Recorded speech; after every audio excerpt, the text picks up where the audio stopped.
Hey guys, welcome to Tuesday's video drop. So if you've been with me the last few weeks, I've been covering a series on how do we live with purpose, connection, and with intention.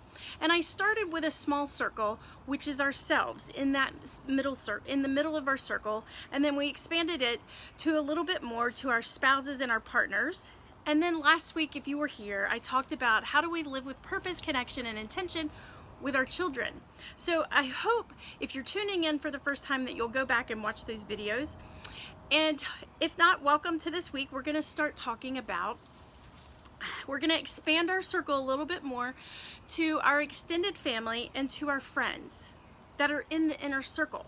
Now here's a good time for you to take stock, because you might be asking yourself, who is in my inner circle when it comes to my extended family and my friends? Because we don't all have great relationship with extended family and the friends that we've had who just show up in our life and we're not even, so it's a good time to take stock.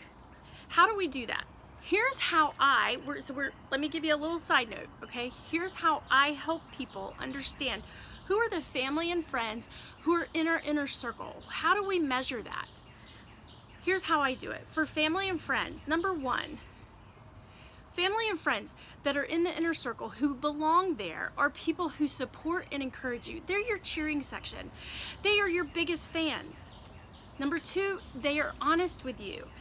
A lot of people get hung up on the first and second. They're your biggest fans, but they're honest with you. That doesn't mean that your biggest fans can't tell you truthfully and honestly when you need to hear honest truth. Okay? It's real simple. They're just honest with you, but they do it in a way that shows that they are encouraging, they are supportive, and they are cheering you on. Which leads me to the next one. Our third ruler in how we know whether somebody should be in our inner circle.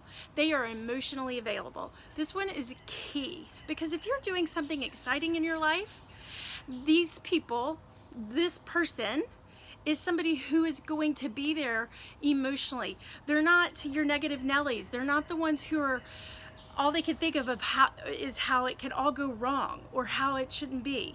They're just emotionally not able to cheer you on and to be encouraging. So if you don't have someone who's emotionally available, don't even take your stuff to them. You have to keep that friendship maybe on the outside, or that relationship on the outside. That's called a boundary. So those are my measuring sticks for how does if somebody fits in your inner circle. Are they supportive? Are they your cheering squad? Are they honest? Are they emotionally available? This is where I want you to take stock this week, to think about the people you've let into your inner circle. Guess what? You've let them in, or it's your job to create the boundary. Not walls, boundaries. Okay? So once we understand who's in our inner circle, what are the tools, or how do we make meaningful connections? I'm gonna give you a couple, okay? There's so many, but I'm just gonna focus on two really important ones. When you're with them, actually I'm gonna give you one, put your phone away. When you're with the people who are in your inner circle, if you wanna keep them in your inner circle and you want to be in their inner circle, put your phone away, okay? But here's, that one just kind of came. Didn't really plan for that. When you're with them, I want you to do something that is a little outside of maybe your comfort zone, but I want you to ask them a powerful question, because what question do we always ask each other when we see each other? Hey, how are you? And how do we all respond? With good, fine. Here in the South, a lot of times we don't even answer. We just answer back with, how are you? That's what we do. So that's a fine thing to do, but let's get down to it and let's ask a powerful question.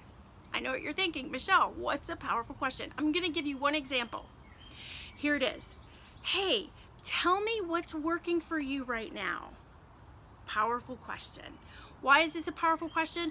Because it forces them to think positive. It forces them to think of what's good in their life. And when we do that for them, it does it for us. And already the conversation is set up for a great course, a positive one. And that's where we want to go. Second, I want you to know this. We don't find time, we have to make it. So if you've got people in your inner circle, make time for them. Spend time with them, have conversation with them, make time for them. Third, remember what matters to them. When you've talked and there's something happening in their life, remember it and follow up. Here's my tool, here's what I do in order to do this efficiently. We all have telephones, we all have cell phones. Telephones. We all have phones. So use that device. Put reminders and notes in your calendar, make notes, put that information in your phone, make it pop up so you'll have a reminder. If you talk to them and there's something going on, they have a job interview and you know what day it is, put a reminder in your calendar or whatever app you use to remind you to follow up later that day or the next day. Remember what matters to them. So here's my challenge. I don't really challenge you guys too often. If you're a client of mine, you know I give homework. So I'm giving you a challenge this week, and I would love to hear back and how you do it. But my challenge this week, I want you to think of one family member or a friend who you would say is in your inner circle, and I want you to use one of the tools I've given you this week to make an intentional, meaningful connection with them using one of my tools this week. Can't wait to hear from you guys. See you next week.